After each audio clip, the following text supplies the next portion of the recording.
Who would have thought? Not me. Wow, don't mind my hair. I don't know what she's doing either. Acne. We all have it. Okay, so I've been thinking for a while. I've kind of been wanting to share my own personal story with acne because it is a long, winding, twisted, jaded road. And if you know me, you know it's no secret that I don't have good skin. I know, crazy. I mean, I'm flawless, I'm perfect. So I'm just gonna be doing a kind of get ready with me, but also talking about my acne journey because I have to film an audition after this. So killing two birds with one stone. I'm not gonna be showing any products that I'm using because that's not really the point of this video. But you're gonna watch me become a beautiful butterfly.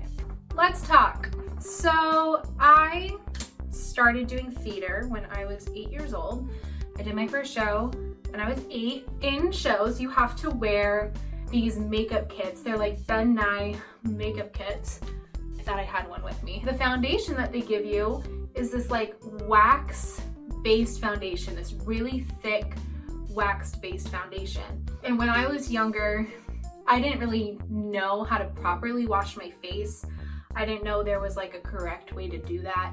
I didn't know that you're supposed to like take your makeup off every night. So a really bad skincare routine mixed with my high levels of testosterone from, I have polycystic ovarian syndrome, PCOS, and high testosterone is one of the side effects, which causes acne. So I started getting acne super young and it really hit a peak like 7th grade. I just had this like awful acne. I felt disgusting. Like I literally felt so gross and I never felt pretty. The summer before going into 8th grade, my mom, my sister, and I took a trip to Sephora, and the amazing beauty consultants kind of introduced us to actually the foundation that I wear today, the Bare Minerals foundation.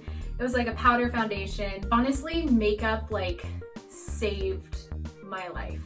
For the longest time, I felt disgusting. I felt ugly, and even like wearing the slightest bit of powder on my face, in reality, it didn't do much of a difference, but it made me feel so much more confident walking outside. Being that young and in that age range, having horrible acne, it just killed my self-esteem, and I didn't think I would be able to find a significant other. I didn't think anyone I liked would like me back.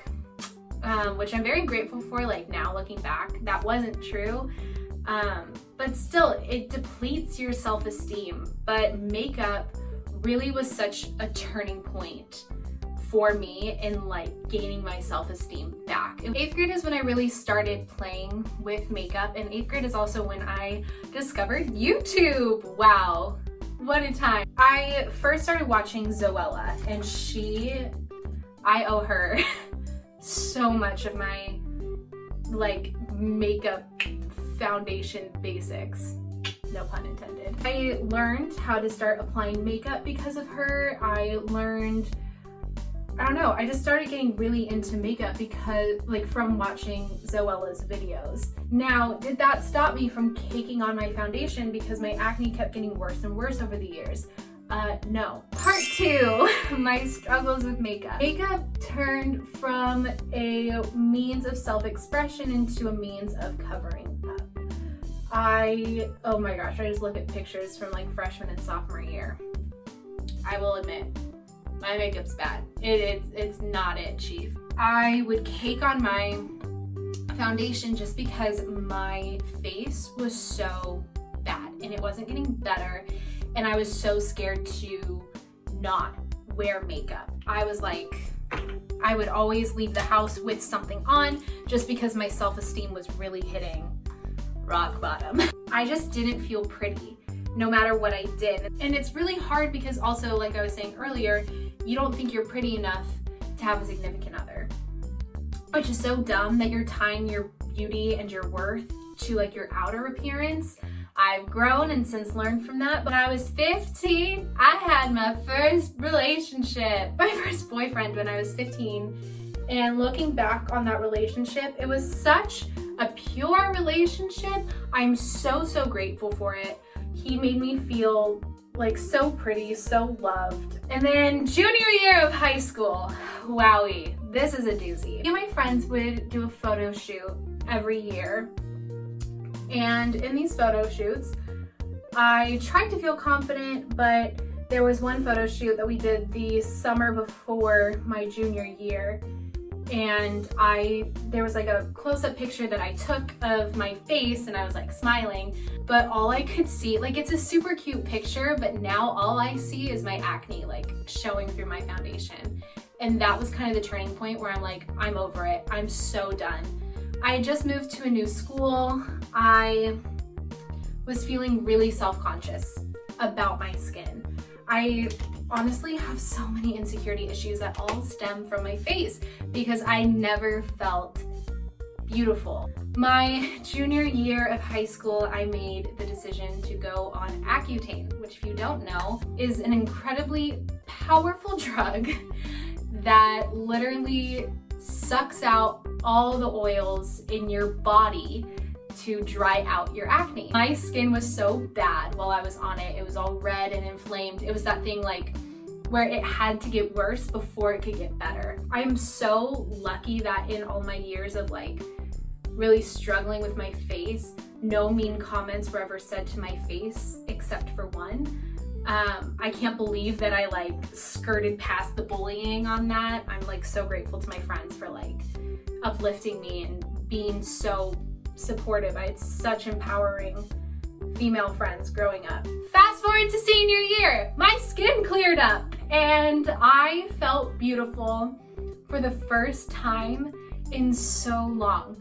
I think the first moment where I truly felt beautiful was my senior prom, when I looked at myself in the mirror and said, I could get it. Look at me. I was so hot. Look at this. I peaked here. This is my peak. So I kind of ended senior year with that, and then college really helped me find more confidence in like not wearing any makeup at all, because there are so many people on campus that just don't wear makeup. No, but it truthfully wasn't until this last year, sophomore year, when I dyed my hair back to blonde, that I felt like I was myself again. And I felt comfortable enough to not wear makeup, where I just started feeling confident in who I was outwardly and also inwardly. But this past year has really been me just like figuring out who I am and feeling comfortable with that, with my skin, with everything. So honestly, this last year, my skin was like at an all-time high. I peaked skin-wise. And I felt so confident and super great. And like, I did a short film, which is coming out soon, and I'd look on screen and I wouldn't worry about my acne. And I didn't realize that that was something I would worry about at one point, whereas I would look at pictures of myself and all I would see is my acne. But then I come home, THX, quarantine 2020, the great quarantine of 2020, and my skin is breaking out again. Oh crap, I did too thick of a brow. Whenever I start breaking out, I get really anxious and stressed, which causes more acne because it's stress acne now. And then I'm like stressed about my acne, which gives me more acne, and then I'm stressed about my, it's just a not great circle. So right now in my acne journey, I'm not wearing makeup because there's no need for me to wear makeup during quarantine. And I've been trying to do a lot of different masks to help my skin, just so I'm not putting stuff on it all the time. And also there's no way to reduce my stress right now, but instead of like reducing my stress, I'm saying, okay, I have acne, cool, deal with it. Like, it's normal to have acne. It's just hard because I'm going into a business that is so looks oriented. I really hate how my brow looks. But that's like a supporting reason as to why I'm doing stage acting and not screen acting, is because you can't see acne from 40 feet away. You can't see acne from the nosebleeds in the balcony, and it doesn't really matter as much if you have bad skin and you're on Broadway or at the Globe. My takeaways from my acne journey. Oh, I'm not wearing highlight. Your outward appearance does not define your beauty or your worth. And that is something I have to tell myself every single day. In quarantine, when I'm wearing a mask and people can't see my face, and I would love to meet someone right now, but that's just not gonna happen, and that's not the reality of this situation, and I have to be okay with that. A lot of this has to do with worth, because she struggles with her worth. You are so much more than your looks.